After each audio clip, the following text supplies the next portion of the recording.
Hello everyone, it is Joe here from Omnipoke, the channel that brings you guys everything Pokemon. If you're looking for PTCGO codes, including the stuff from Champions Path, make sure you go ahead and check out the Potown store. You can get a 5% discount on your orders using the code OMNIPOKE. For today's video, it's myself and Jack. We're going to be looking over the first few weeks, really, of the OPOP League. We've both, had 4 games now, as has everyone. We can get a real grasp of where people have started to accumulate some points and who's had a rough time of it so far. But also, we can more importantly look at decks and how they've been performing as well, because Jack's been running some great data in the background. We've been getting content creators to talk about not only their wins and losses, but what they've won and lost with and what it was against. So hopefully it should be an interesting discussion really for both of us. Yeah, definitely. And we're hoping, or I'm hoping at least, at the end of each sort of sets format, I'm going to be able to release data looking back at what, with our data, what the exact win rate for some decks were. So there will be an accumulation of it all at the end, but every 4 weeks, we just wanted to give you guys a bit of an update. And along with that, we're also going to be posting more updates on our social media as well, just so that you have a bit more of a drip feed of how everyone's doing, so that it's not just this video, but then this video will go into depth a little bit more. But yeah, other than that, we're starting with the league table. As Joe said, this is 4 weeks in, so you can see we have a column for games played. Everyone's played their 4 rounds. Then games won, games lost, and games difference. So that's how we work out ties when people have the same amount of points. But primarily, people are ranked based on points. So you can see where we get to sort of the 4 people that have 9 points. Whoever has a higher game difference will be higher in the rankings because they have more wins to losses, if that makes sense. So that's how we've done the table, and that's how to interpret the table. And other than that, you can then start to see, as you said, where people are starting to accumulate some points. And right now, game difference is like a massive deal, but we're hoping as more fixtures sort of go on, we're hoping that there'll be a separation of points more often than not. There's a lot of grouping right now, a lot of like tension in the sort of, well, throughout the whole league, really. There's just 1 point difference between a bunch of people. But it'll hopefully become more spread out and more varied. So game difference is still important, but we're hoping it only is like leapfrogging 1 or 2 spots and not like 4 all by the end of things. But yeah, I'm currently on top, which is funny. If any of you have seen the series that I've had so far, like it's very clear that I could be way lower down. Like I feel like of the 4 wins, like in all of those like series, there are moments where I could have like lost both games. Like against you, I definitely could have lost 2-0 after losing the first one like comprehensively. Like I came back into a game just from like a reset stamp not working, and then I had like the good rub of the green in game 3. Same thing really happened against Chip. Flex Daddy Righteous, like I can't even explain that series because it was so bonkers, and the Ross series as well also had like some fortuitous elements to it where he could have possibly played differently in the series. I think looking back at his gameplay, he saw a way that he had guaranteed win in one of the matches. And also like it was down to a timer issue that we both didn't notice at the time when we started the game. So like I'm like on top right now, but not really like thinking too much of it because it's only been 4 games and all of those outcomes could have been different. And I mean that's always going to be the case when there's like high level players every week that you come up against. But it really shows just like that it's a little bit of RNG right now that will eventually sort of get like flattened out, I think. And Yeah, I'm still expecting to be like mid table. yeah. At the end of the day, and it's similar with what you said about game difference.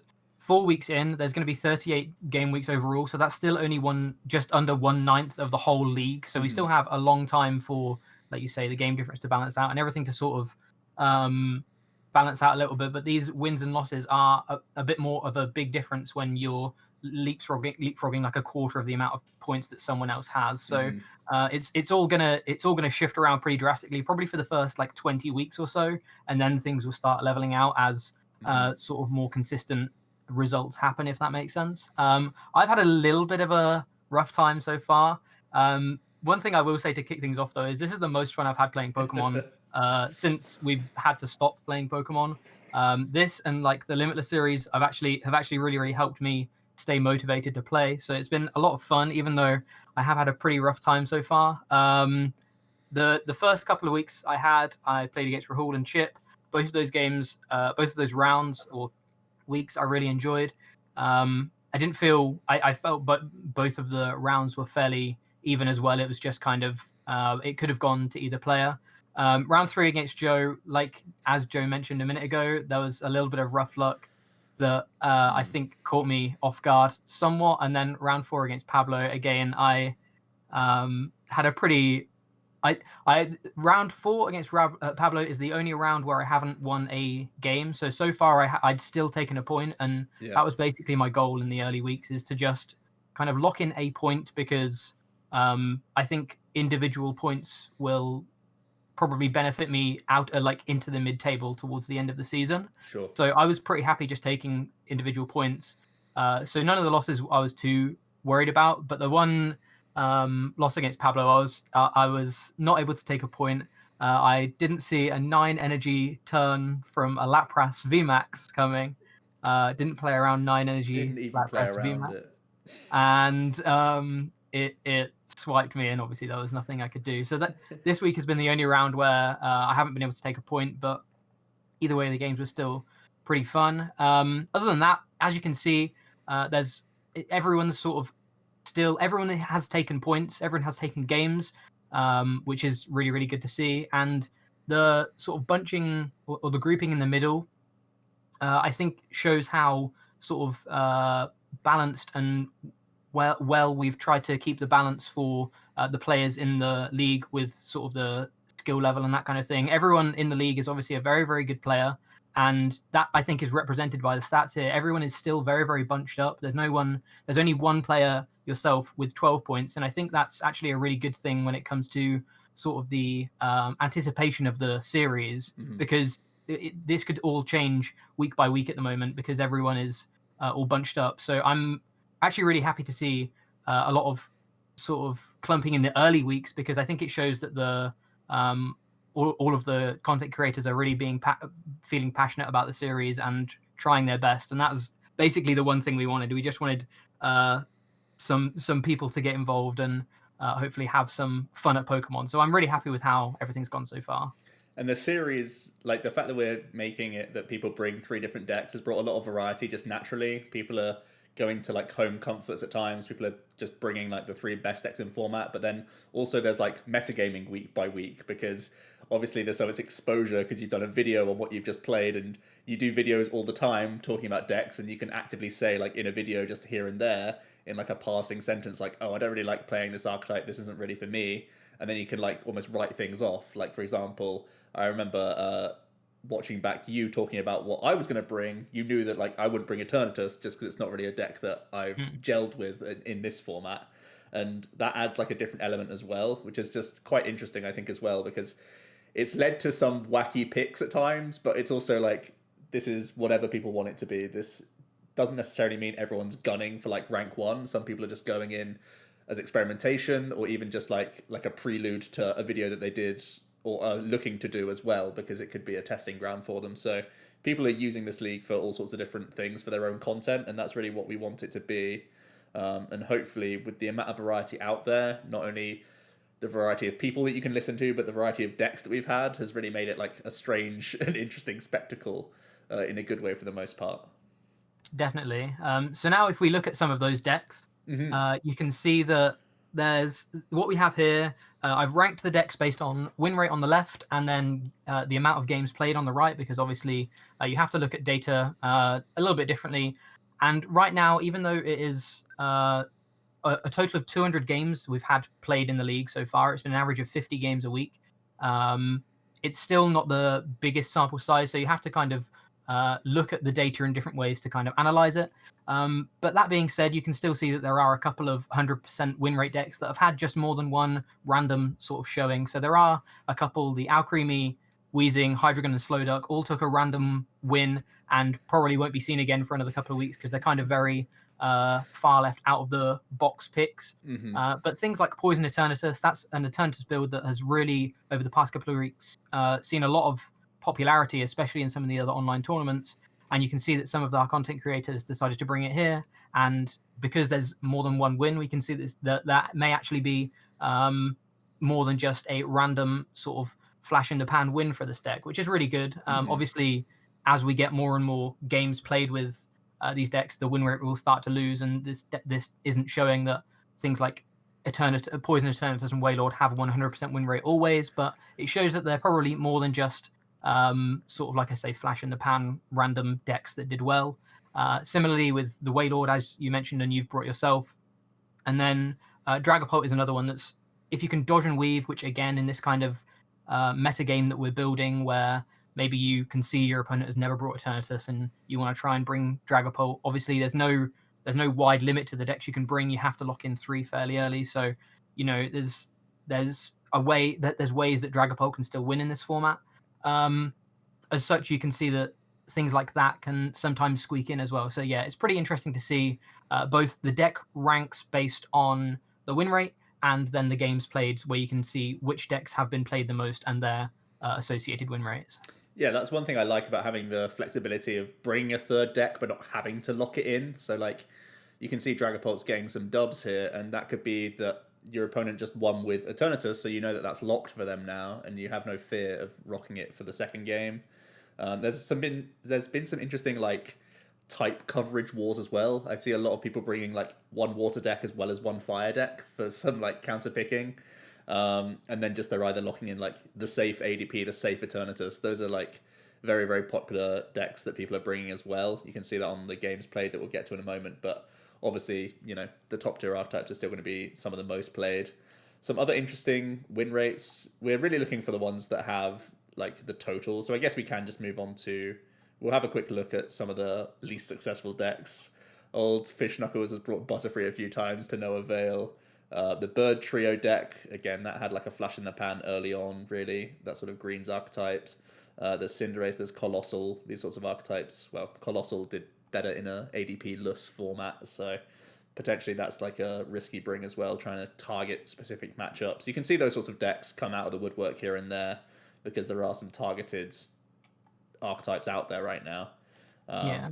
But at the moment, either they've just run into the wrong matchup, or just like been kind of clunky, and the reason why they're not top tier in like the general metagame, but yeah. I guess the most important thing to look at really is the overall win rate when you see games played, and this sort of leads us on to like the actual format and where we're thinking decks should be ranked like currently right now. Obviously, like you said, it's still pretty low statistics to go off of, and matchups still are massively coming into effect at this point, because again, you can choose to play a deck once you know that one's been eliminated if you've just lost a game, for example, and if you've just lost a game, you can choose to go first or second with the deck, and that can also greatly improve the win rate of a deck. Like, choosing to go second with a Welder deck is such a big deal, and it can really get you back into a game 3 situation and stuff like that.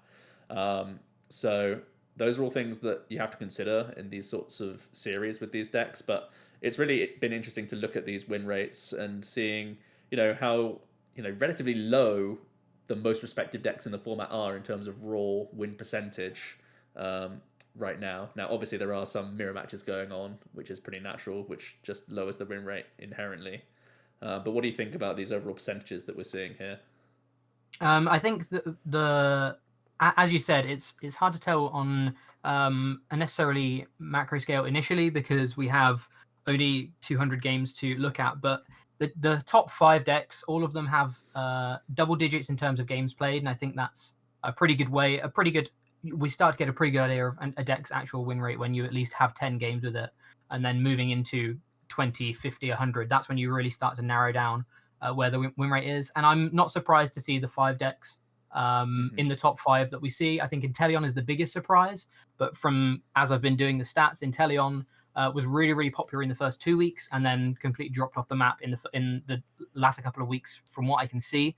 And that was around when Inteleon was getting a bit more hype. So maybe that will probably sort of die down over the next couple of weeks, and maybe drop a few places in terms of games played. Regarding the win rates themselves, I think these are a kind of somewhat expected. I think Center Scorch is one of the lowest, but in general, and I think that's very interesting to see. 33% Center Scorch is pretty wild, to be honest. Hmm. Maybe it's struggling with some of the ADP and Eternatus matchups. Naturally, maybe it's running into some of the more random control or more random counter decks that or random other decks that it just can't beat.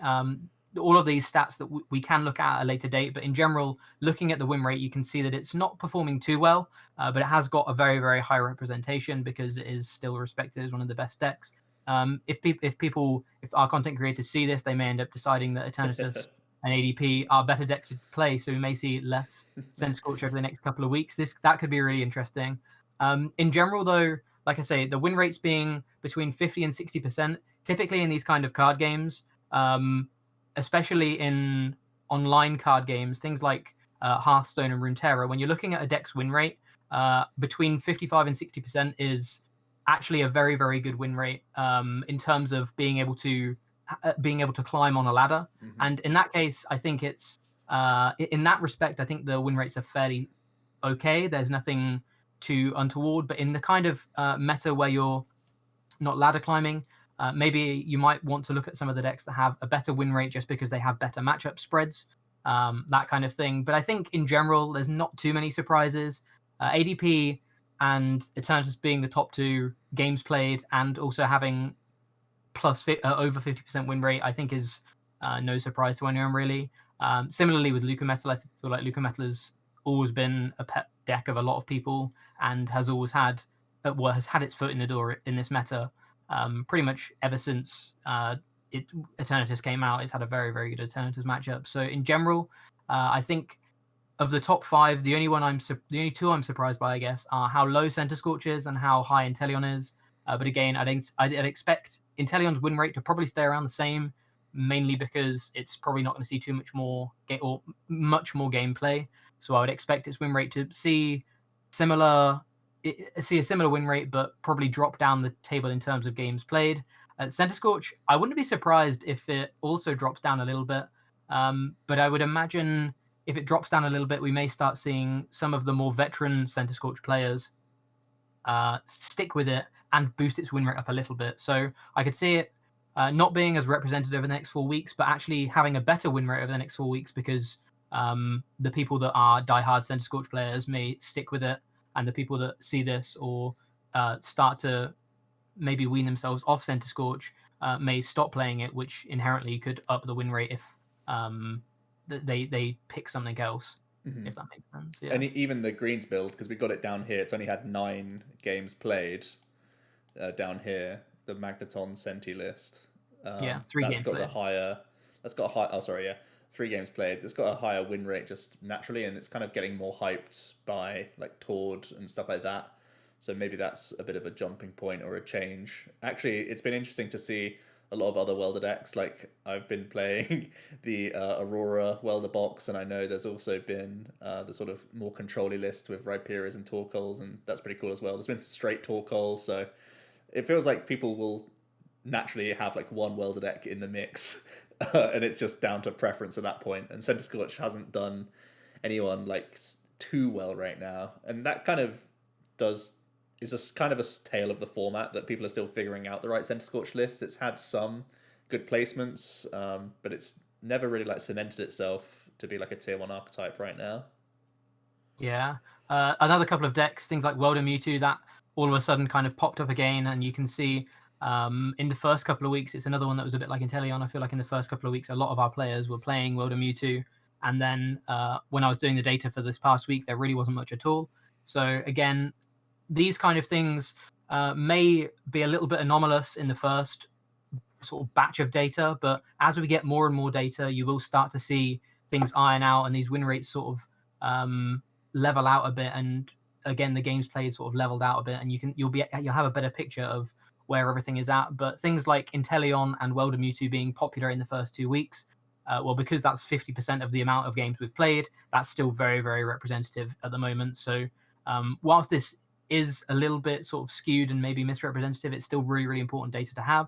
But yeah, I think as with the league table, I think there's still a lot of room for movement over the next 4 weeks in terms of where the decks are ranked and the amount of decks or the amount of games that these decks play. Mm-hmm. So as the weeks go on, the numbers become more important for everyone basically, which is Yeah. cool. But it also, if you see ADP's win rate like drastically drop, it could be because of a new set coming out or something like that as well. So it'll be cool to judge like the progressions, like looking back at week 4, a deck's win percentage, and then how like if it improves or gets crushed based on the impact of a new set as well. So tons of things to take into consideration. Yeah. That So okay. something I was going to say, something I'm planning on doing is splitting all of the data up in terms of set as well. So we'll be able to look at ADP's win rate for Darkness Ablaze and then Vivid Voltage. Yeah. So and then just the win rate over the next 12 months. So we'll be able to compare all of that data right at the end as well. So yeah, there'll be lots of numbers to look at, and we can have a real idea of how decks progress through the year. Very cool. And that just leads us on to week 5. This is our first sort of like fun format or like non-standard format week that we're having. We're going to try and mix these in. Are we doing it every 5 weeks? I can't remember. Yeah, there's gonna be around two. Around every 5 weeks, there's going to Mm-hmm. be a sort of a wild card format. Yeah, and this time around it's theme deck format. Um, Something that some of our streamers and content creators are more familiar with than others, which is going to be interesting. Obviously, Jack's been playing it a lot. You can look back at some of the back to basics stuff on the channel if you want to get the inside scoop on theme deck format. And in general, it's like an RNG heavy meta because there's so few drawing options in the majority of these theme decks. So this is going to be a really wacky one, maybe one that we can take a little bit less seriously, and it may put some people off for a week or whatever, but I'm sure some people, we could be coming out with some of the best content on some of these wildcard weeks, and we wanted to make it fairly easy for the content creators to sort of dip their toe in theme because there's not too much work behind it, but we're hoping that we could get a bit more extravagant in some of our future weeks now that the content creators are all sort of fully behind the league, which is a cool thing to say. That they've all embraced it as well as they have. Like, we've actually had way less issues than we were ever expecting, really. Everyone's been fantastic. But the theme week is going to be a little bit spicy, and hopefully we can mix it up again in a few weeks' time. Yeah, definitely. And something I was surprised at the time of recording. This is only one day after I've released the pairings, and I've already had data, or I've already had results reported from 2 of the 10 fixtures. So it seems people are pretty excited about this format as well. So, like you said, it should make for some really, really exciting content. On the left, in case you're unaware, on the left you can see all the home games, and on the right you can see all the away games. So if you take a look at the left side's Twitches and YouTubes, you should see at least 10 different videos or streams over the next week playing some theme deck format, and maybe even a couple from the right side as well, which will be pretty exciting. But yeah, this is going to be a really, really exciting week. Like you said, hopefully foot off the pedal a little bit, a bit more of a fun week. Because we're only doing them one in every 5, it's not like they're going to massively influence the people's sort of placements on the league table, but we wanted to have, just rather than just doing standard week after week after week, we wanted to bring some variety as well. So this felt like the best option, rather than having a full standard one, rather than trying to think up a new format every week, which would just be impossible. We wanted to just bring sort of once every 4 or 5 weeks a more exciting format. And if there's any suggestions you have for formats, I can't guarantee we will do them, but we will definitely listen to all the suggestions you guys have. We're looking to have at least 6 of these sort of wild card weeks, or I guess 5 more. So if you have any ideas or suggestions in the comments, like I say, I can't promise we'll do them, but we'll definitely listen to the ideas. And if everyone in the content creator side of things wants to take on whatever ideas you guys suggest, we can look at making them official formats throughout the season. So yeah, make sure you leave some ideas and suggestions down in the comments below. So yeah, that pretty much wraps up everything for the league recap that we've just done there. Hope you guys did enjoy. Let us know what else you want to see from these videos. We're going to try and do them every 4 weeks, give you an update of the table, update of the decks, give you a little insight into the next fixture, all that good stuff. If you want to see anything else on here, you can. But yeah, thanks for watching, guys, and we'll be back tomorrow for another video.